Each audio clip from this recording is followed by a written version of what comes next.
Voilà, bonjour à tous. Alors effectivement, on va vous présenter maintenant un concept d'écurie que sans doute peu d'entre vous connaissent. Et pour cause, l'écurie qu'a montée Brigitte Benoît, qui est à mes côtés en 2009, était la première à cette époque de ce type en France. Et vous allez voir que c'est tout à fait innovant pour beaucoup d'entre nous. Contrairement à nos amis allemands, par exemple, où c'est chose tout à fait courante chez eux. Une petite présentation très simpliste de la situation. Donc l'écurie se trouve dans les Landes, dans le nord des Landes. C'est une petite structure familiale très conviviale, qui est assez récente, je disais en 2009. Il y a actuellement 22 équins en pension sur le site, qui peut accueillir jusqu'à 25. C'est sur une surface au total de 4 hectares. Et Brigitte fait également aussi des activités, en plus de celle-ci, de psychothérapie. Et ça tombe bien, entre autres, par la médiation par le cheval. Alors, le concept de l'écurie active, alors vous voyez, HIT, c'est une marque déposée, c'est un constructeur allemand qui propose ce concept-là. En tout cas, il part de la volonté de répondre aux besoins naturels et fondamentaux des chevaux, qui sont ceux que vous avez là, c'est-à-dire la vie en troupeau, une alimentation continue en libre service, et puis un accès libre aux aires de détente. Donc, vous avez compris, c'est une écurie, on élimine, et vous n'entendrez pas le terme de box, si on élimine ce terme-là, les chevaux sont en totale liberté, 24 heures sur 24, sur le site. Alors voilà, schématiquement, ce que représente une écurie active. Donc, vous voyez, vous avez plusieurs modules, plusieurs bâtiments. Les chevaux sont en liberté sur cet espace. Vous avez, on va le voir en détail après, hein, chaque structure, mais vous avez différents sols aussi qui permettent aux chevaux un confort qu'on peut pas trouver dans d'autres situations. C'est eux qui choisissent donc le terrain sur lequel ils se sentent le mieux. Alors, ça c'est le schéma théorique, vu du ciel. Je vous ai fait une petite vidéo assez courte, mais à 360 degrés. Je me suis positionné au centre, chez Brigitte, et vous allez voir ce que ça donne.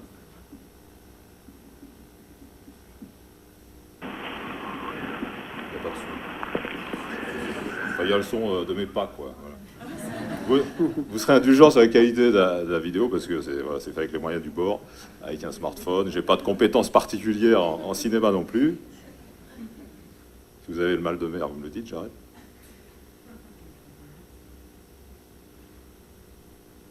Bon, vous voyez, il y avait un bâtiment un peu central qui sert d'abri pour les chevaux. Là, vous avez le premier poste d'alimentation en fourrage. Au sol, c'était des pavés. Là, vous voyez, il y a une zone sableuse. Il y a un deuxième poste d'alimentation. Et vous voyez des systèmes de troncs d'arbres qui obligent les chevaux à faire des contournements.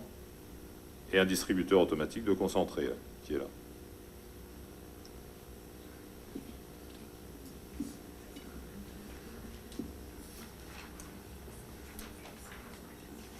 Alors, cette intervention est surtout un témoignage, donc je laisse la parole à Brigitte. Et puis, il y a aussi quelques autres petites vidéos que je positionnerai à plusieurs moments. Alors, comme vous avez vu, ce qui est le plus important Alors moi, c'est essentiellement des chevaux à la retraite que j'ai, qu'on m'amène, ou des chevaux à problème, donc soit à problème de santé, des chevaux qui ne supportaient plus du tout l'enfermement lié au box. Donc toutes les stéréotypies, les tics, les problèmes de colique, les problèmes d'ulcères, tout ça, c'est ces chevaux-là qu'on m'amène. Et en général, au bout très vite d'un mois ou deux de vie en totale liberté, je vais dire, allez, 90% des problèmes qui sont somatiques disparaissent d'eux-mêmes. En fait, donc moi, j'ai pas de chevaux de sport. C'est sûr qu'on n'est pas du tout sur le même type de client. Mais par contre, où je rejoins tout ce qui a été dit jusqu'à maintenant, c'est que chez moi aussi, le plus important, c'est le sol. C'est vraiment la qualité du sol. Et en fait, on verra tout à l'heure que sur la totalité de mes investissements, effectivement, le sol représente 30% à peu près de mon budget.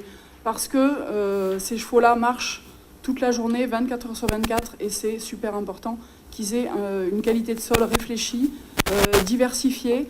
Ils sont pieds nus, donc ça c'est une question de philosophie, mais aussi c'est des chevaux qui de toute façon ne travaillent plus et qui vivent en troupeau. Donc pour moi c'est vraiment, c'est pas possible de mettre en troupeau des chevaux ferrés. Après ça regarde que moi. Mais donc moi je prends la décision et j'impose à mes propriétaires de déferrer les chevaux. Donc le sol est très important, on est sur une méthode de parage naturelle et il faut des qualités de sol très diversifiées. Le plus mou étant le pré, le plus dur étant les zones de pavé qui sont autour des zones d'alimentation. Entre les deux, un sol mixte, qui est avec les dalles en caoutchouc, qui sont recouvertes de sable. Voilà, donc le sol est à la fois drainant, on en a bien besoin là depuis 2 ans parce qu'on prend pas mal d'eau dans le sud-ouest. Donc le sol est drainant, il est antidérapant, ils peuvent galoper dessus, ils peuvent jouer, voilà. Il y a des zones très confortables en sable où ils peuvent se rouler, dormir. Et en même temps, les zones d'alimentation sont en pavé pour des questions de parage naturel des pieds et de non-risque de zones de dérapage ou de choses comme ça. Donc là, on voit sur les diapos les 3 types de sols de l'écurie, parce qu'après, ils ont accès au pré en permanence. Donc en haut, le sable, à droite, les dalles. Ce sont des dalles ce qu'on appelle des dalles de stabilisation, qui permettent... donc il y a un protocole de mise en place des dalles. Il y a d'abord un terrassement de 20 à 30 cm, ensuite les dalles sont posées par-dessus ça. Il y a du géotextile d'abord. Sur le terrassement, il y a du géotextile, on pose les dalles, on remplit de petits cailloux, c'est du 30 je crois, non 60, pardon, du 60, et on recouvre d'une couche de sable, donc ça fait un sol stabilisé. Les Allemands utilisent ces dalles-là pour leur surface de travail, donc manège, carrière. Voilà, donc ça fait un sol parfait pour les pieds, les tendons, les articulations, tout ça. Et à gauche, les zones de pavés autobloquants, donc ça c'est acheté localement.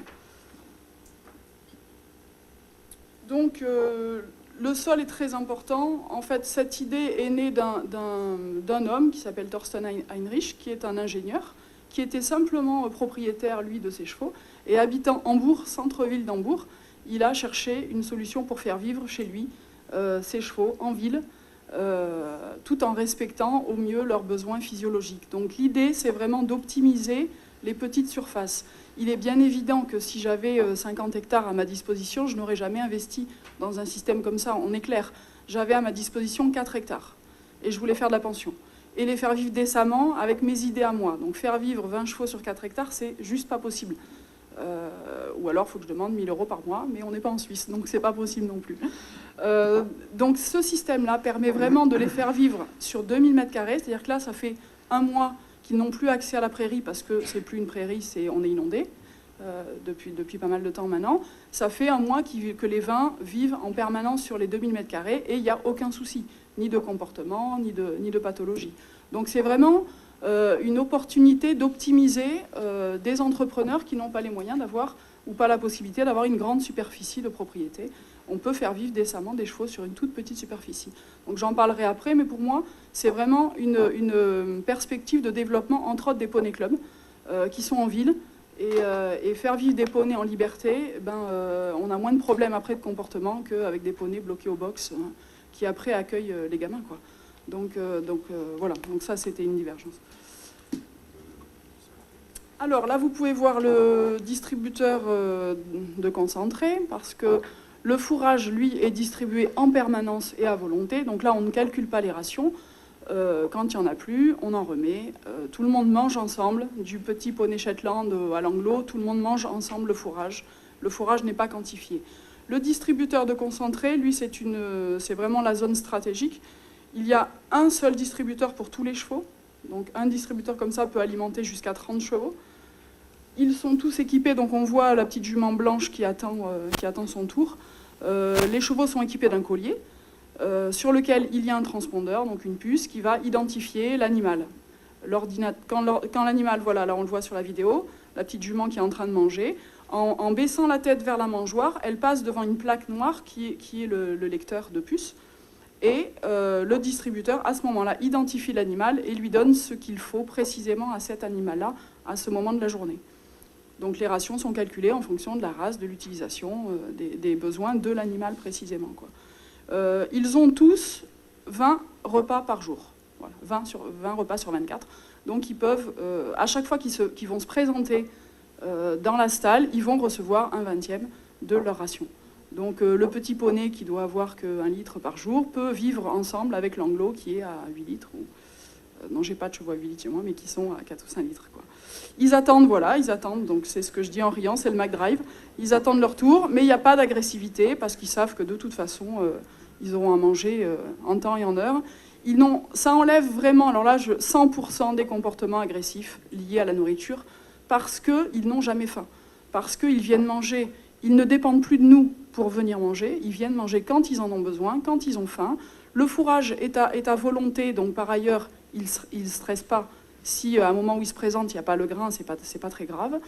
Ça enlève vraiment 100% des comportements agressifs, il n'y a aucun problème d'agressivité. Et là, ils peuvent attendre, alors suivant qui est dedans, ils peuvent attendre longtemps. Voilà, ce coup-ci, c'était un peu long là, avec ces deux-là. Donc on va abréger la vidéo. Mais bon, ça pose pas de problème à celui qui attend en général.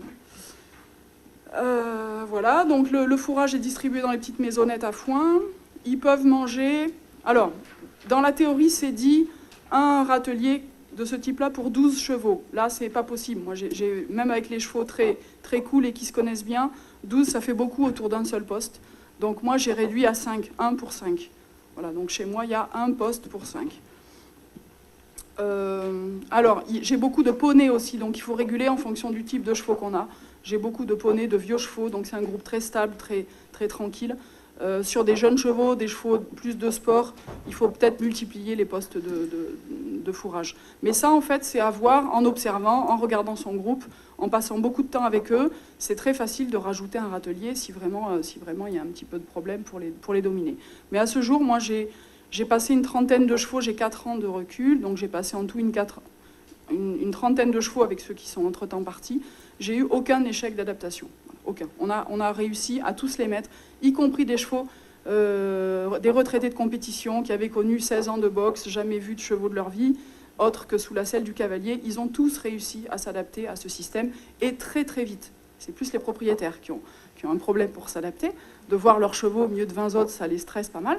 Mais eux, les chevaux, n'ont jamais eu aucun problème pour s'adapter. À moi, après, d'utiliser des techniques éthologie et de prendre mon temps, surtout de prendre le temps du troupeau pour accueillir les nouveaux. Voilà, donc des fois je mets 2-3 mois avant de mettre le nouveau dans le groupe, c'est pas un problème. Plus je prends mon temps pour le faire, plus j'attends que le groupe soit acceptant et plus ça se passe bien. Donc les abris, c'est assez atypique aussi comme le reste, ce ne sont pas des abris fermés. Alors cet abri-là, il a dû être transformé, je sais pas, 4 fois en 4 ans. Mon mari est fou, c'est lui qui fait tous les travaux, donc à chaque fois ça va jamais, il redéfait. Les abris classiques comme on les pense, c'est-à-dire fermés sur 3 côtés, ne fonctionnent pas du tout sur des superficies comme ça petites avec un grand nombre d'équidés. Il faut absolument que les chevaux puissent traverser l'abri. Il faut que même le plus dominé du groupe sache que quand il rentre, il peut ressortir par un autre endroit que là où il est rentré. Il faut que ça soit très circulant. Donc nous, on s'est contenté avec des systèmes de plexi de couper les vents dominants, parce que vraiment ce qu'ils détestent, c'est le vent. Mais les abris fermés, ils détestent ça aussi. Ils aiment les abris très ouverts. Ce qu'ils aiment beaucoup, c'est les prolongements de toit, les porches, les sous-toits, avec des systèmes de coupure de vent dominant. Et là, ça fonctionne bien parce que des fois, ils traversent l'abri, ils galopent dedans, et ça leur va très bien, quoi. Donc on a 3 abris de ce type, en fait, sur la propriété.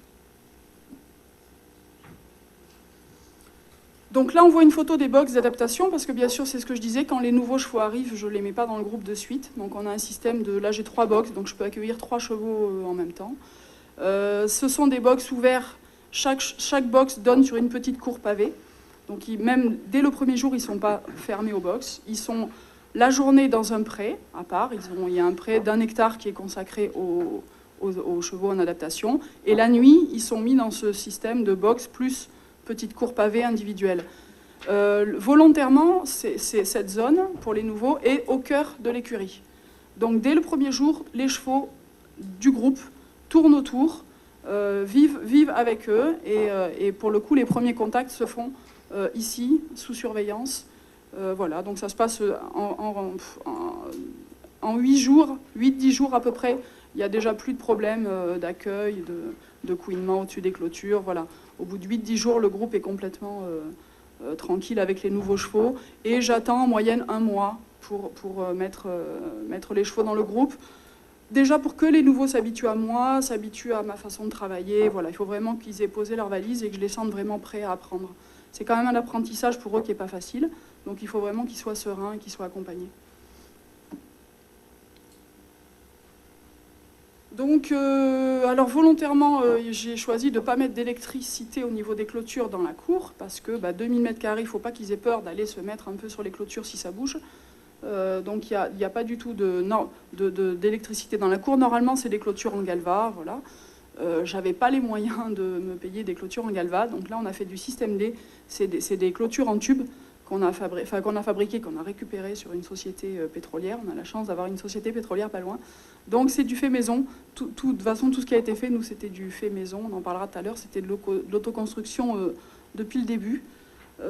Et par contre, toute la totalité de la propriété, donc les prés, sont effectivement clôturés en électrique.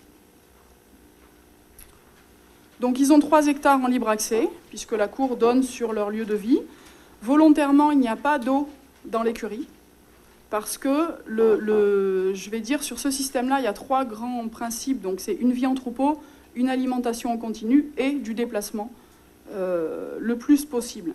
Parce que les vieux chevaux, les chevaux qui ont de l'arthrose, qui ont des problèmes de locomotion, ils ont absolument besoin de marcher. Et si on leur met tout sur 2000 m², ils ne marchent plus. Voilà, ils mangent, ils boivent, ils ne marchent plus. Donc nous, on a fait creuser une mare à l'autre bout de la propriété, donc au bout des 3 hectares de prairie. Et s'ils veulent boire, ils vont boire à la mare. Voilà. Donc ils ont minimum 600 mètres aller-retour pour aller boire. S'ils le font ne serait-ce que 10 fois par jour, ça leur fait leurs 6 km, ça va. Ils marchent. Et puis ça reprovoque pour le coup un comportement naturel. Ils vont boire par petits groupes, par affinité, ils reviennent au galop, ils jouent. Voilà, ça met du jeu, ça les sort un petit peu de la cour. Donc exceptionnellement, je remets de l'eau dans la cour en ce moment. Voilà, ils ont l'eau dans la cour évidemment puisqu'ils ne peuvent plus sortir. Mais normalement, ce n'est pas le but. Donc les résultats observés au bout de 4 ans, alors là pour le coup, moi je ne parle que du cheval parce qu'il n'y a que qui m'intéresse vraiment, donc je ne me mets pas à dos les humains, mais moi mon intérêt c'est le bien-être du cheval, donc je n'ai fait que des résultats par rapport à l'animal. Bon, les propriétaires sont assez fidèles, donc je suppose que ça ne les dérange pas trop non plus. De ce que je peux voir sur ces 4 années, il n'y a plus du tout aucun stress, pas d'agressivité du tout. Ce sont des groupes hétérogènes, puisque c'est des chevaux qui m'arrivent de droite et de gauche. Il y a de tout, des juments, des mâles. On a fait naître cette année, il y a 2 poulains qui sont au milieu d'un groupe d'adultes. On m'avait dit, mais c'est pas possible. Oui, c'est possible. Les poulains sont élevés par les mâles, et bien élevés, même bien mieux que par leurs mères. Parce que l'autorité, ça reste quand même les mâles du groupe qui la mettent en place. Et moi, je passe des heures à les observer et c'est du pur bonheur, quoi, de les voir fonctionner en groupe et sans aucun problème. Plus de vis, voilà, plus de chevaux qui tiquent. Alors, lorsque les tics, là, pour le coup, il faudrait demander à des spécialistes. Donc voilà, je pense à Hélène Roche, par exemple. Lorsque le tic est installé, ça, je ne sais pas s'il part ou s'il ne part pas. J'ai eu la chance d'avoir des chevaux pas trop abîmés, donc ils ne sont pas arrivés avec des tics, mais en tout cas, il n'y en a pas eu depuis, quoi. Voilà. Les pieds, c'est juste magique aussi, parce que le maréchal, il passe plus que 3 fois par an, les pieds sont super. Zéro accident, 4 ans, voilà, avec une population de 30 chevaux sur 2000 m², donc je peux dire que ça fonctionne. À moi, voilà, de bien faire mon boulot, de le faire correctement, mais il n'y a eu aucun accident. En 4 ans, pas de maladie non plus, voilà, j'ai eu rien à déplorer en 4 ans. Au niveau des frais de gestion, je peux, moi, toute seule, m'occuper de ces 20 chevaux, et ça représente 3 heures de travail quotidien, en prenant mon temps, en les observant beaucoup et en les papouillant beaucoup. Donc je me doute que si j'avais 20 chevaux à mettre au box, à sortir, à rentrer, à nourrir, j'y passerais la journée, et peut-être que j'aurais moins de temps à leur consacrer, au bout du compte. Parce que pour le coup, comme je travaille moins à faire les box, je passe beaucoup plus de temps avec eux, à m'occuper d'eux, puisque moi, ce qui m'intéresse, c'est la partie éthologie et psy de ces chevaux-là. Donc là, pour le coup, j'ai tout mon temps libre pour m'occuper d'eux comme il faut. Plus de paille, donc là, ça doit faire rêver aussi, plus de fumier, plus de paille. J'ai plus que les crottins à ramasser de la cour, qui représentent un volume bien moindre que de la paille. Donc j'ai plus du tout de gestion de fumier non plus. Voilà. Alors des horaires de travail, voilà, très souples aussi, puisque étant donné qu'ils sont nourris, l'idée c'est qu'ils ont tout à disposition, donc à moi de faire en sorte qu'il y ait du grain dans les silos et du foin dans les abreuvoirs, du foin dans les râteliers, mais j'ai plus d'horaire de travail. C'est-à-dire que si j'ai des choses à faire le matin, je ne suis pas absolument obligée d'être là à 8 h du matin pour nourrir, quoi.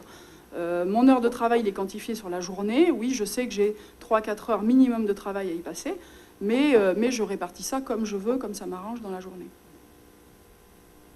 Je veux juste rajouter que concernant le fumier, évidemment, mais il y a quand même des crottins à gérer, et ça fait quand même des quantités. Brigitte a la chance d'être entourée de gens qui demandent que ça, de venir ramasser des crottins. Et donc il y a une sorte de défilé un petit peu sur le site de gens qui viennent avec leurs petites remorques, qui prennent eux-mêmes sur les 2000 m² les crottins. Donc ça ne demande absolument pas de travail de la part de Brigitte. C'est des gens à qui il ne faut pas apprendre à respecter les chevaux, à aussi être attentif à ne pas créer la zizanie non plus. Mais à force, tout le monde se connaît, hein, c'est les mêmes qui reviennent. Voilà, donc c'est une bonne solution de gestion. Si, c'est que ça. C'est quand j'ai pas mes petits aides qui viennent m'aider. Voilà. Si je suis toute seule, il me faut 3 jours pour gérer la totalité du travail. Sur les aspects de coût, vous voyez l'investissement total. Alors, il y a eu, Brigitte vous l'a dit, beaucoup d'autoconstruction. Son mari est charpentier, et donc il a les compétences et les techniques et l'accès aux matériaux. Donc tout a été construit en bois. Oui, en bois. Hein. Voilà. Seule chose qui ont été sous-traitées, finalement, on fait faire par les entreprises, c'est tout ce qui est terrassement, implantation sur les 2000 m². Alors, vous voyez, voilà, le coût du terrassement, il apparaît à 13 € le mètre carré. Les pavés autoblogants, vous avez les différents tarifs, hein, les dalles de stabilisation, que j'appelais tout à l'heure sur l'autre diapositive, les caillebotis caoutchouc. 8 € le mètre carré. Le distributeur automatique de concentré total avec toute l'installation, avec le petit silo qui fait, je ne sais plus quelle capacité, 1000 litres, voilà, pour 18 000 €. Les râteliers, vous avez vu les postes d'affouragement, c'est dommage, la petite vidéo n'a pas fonctionné, mais vous avez c'est un petit carré, hein, avec 3 côtés avec râtelier, voilà. Chaque panneau coûte 1 200 €. Non, pas chaque panneau, c'est les 3 panneaux, voilà, c'est bien ça, comme ça que c'est noté. Et puis vous avez le 4e côté, c'est une porte tout simplement pour, avec le tracteur, aller mettre la boule de foin. Les clôtures, alors 50 € par mètre carré, c'est le coût théorique, hein, de l'installation. Une info en passant sur on parlait de tarifs de pension tout à l'heure. Les pensionnaires qui sont chez Brigitte payent entre 260 à 320 € par mois. Ça, c'est le tarif avant l'augmentation de la TVA. Voilà. Et le revenu dégagé, vous voyez, pour vous donner une ordre d'idée, on est surtout sur la thématique bâtiment, mais c'est une info intéressante en passant, parce que c'est quand même quelque chose d'assez innovant, et on parle de temps de travail, 3 heures par jour, etc. Vous voyez le type de revenu que cette activité-là procure à Brigitte, de 700 € par mois. Voilà. En sachant qu'une partie des pensionnaires lui appartient, et que ce sont des places qui sont occupées, c'est pas des pensions rémunératrices. Hein. Voilà. Sur les 22, il y en a 4 en propriété.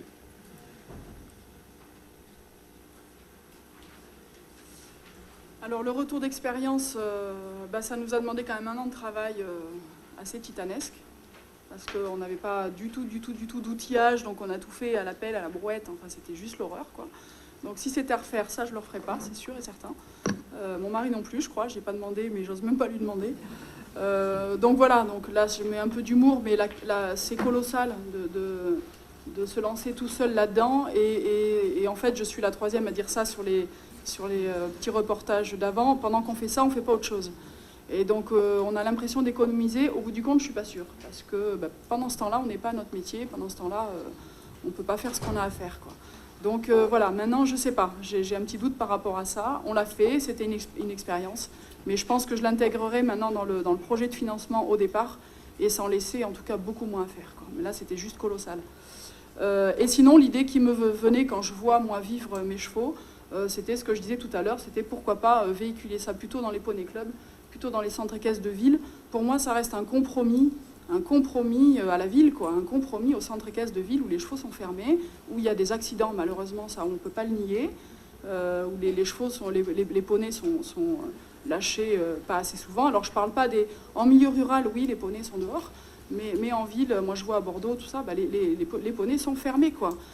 Ou alors ils sont au pré, mais c'est la galère aussi pour les gens qui gèrent ça, d'aller récupérer les poneys dans le pré avant le cours, ils sont sales, ils sont mouillés. Donc ça aussi, c'est à prendre en considération, c'est pas évident d'aller récupérer les poneys au fin fond des prés. Donc voilà, c'est compliqué de gérer ça. C'est vrai que ce système-là permet vraiment, c'est vraiment un concept d'écurie, les chevaux sont propres tout le temps. Ils sont très facilement attrapables, puisqu'ils sont là au milieu de nous, 2000 m², c'est rien. Et donc c'est vraiment un mixte que moi, avec le recul, je trouve vraiment très intéressant. On parlait de trouver l'équilibre entre le bien-être de l'animal et l'utilisation malgré tout de l'animal. Là, il me semble vraiment, avec le recul, qu'on est presque sur l'idéal dans le terme de cet équilibre-là, justement, entre le bien-être de l'humain qui gère ça et le bien-être du cheval. Voilà. Voilà. Vous avez bien entendu que...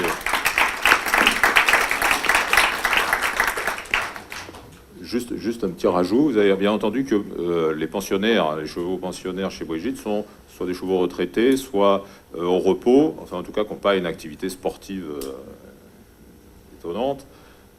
Et vous voyez, on commence à concevoir ce type d'écurie pour les poney clubs par exemple. Mais sachez que les Allemands, eux, sont bien plus en avance encore. Ils ont une équipe nationale de chevaux de sport, hein, qui est logée dans une écurie de ce type-là. Voilà, pour information.